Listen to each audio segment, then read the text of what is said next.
Top 10 des présidents les moins diplômés au monde en 2025, un paradoxe politique. Dans le monde politique, le niveau d'éducation est souvent vu comme un critère de sélection important pour occuper des fonctions à responsabilité.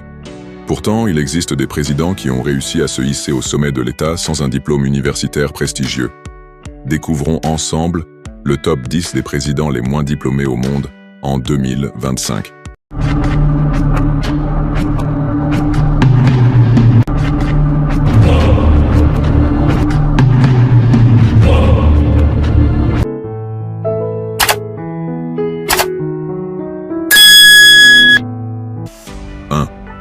Joko Widodo, président de l'Indonésie arrivé au pouvoir en 2014.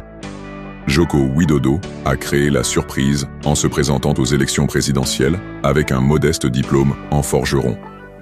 Avant de devenir président, il a enchaîné les petits boulots et a même été maire de la ville de Surakarta pendant 7 ans.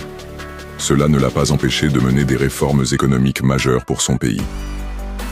Andrés Manuel López Obrador, président du Mexique surnommé AMLO, il est le premier président du Mexique à ne pas avoir de diplôme universitaire. Avant de se lancer en politique, il a travaillé comme ouvrier, maçon et menuisier. Son élection en 2018 a été vue comme un symbole de renouveau pour le pays. Cela ne l'a pas empêché de se faire remarquer sur la scène internationale, en luttant contre le changement climatique et en plaidant pour la sauvegarde des petits États insulaires menacés. Michelle Bachelet, présidente du Chili, première femme élue à la présidence du Chili en 2006, Michelle Bachelet a étudié la médecine, mais n'a pas obtenu son diplôme en raison de son engagement politique dans la lutte contre la dictature de Pinochet.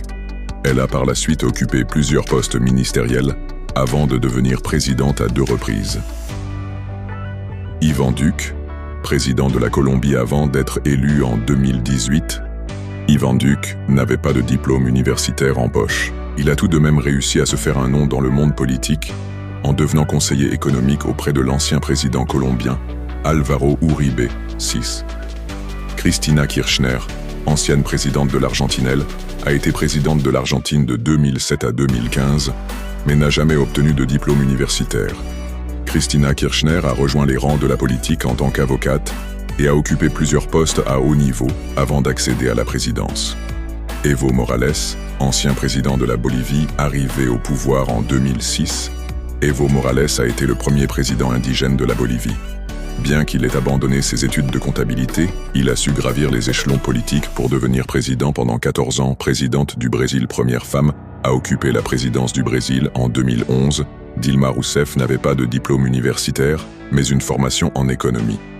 Elle a travaillé dans le secteur public avant de devenir ministre puis présidente.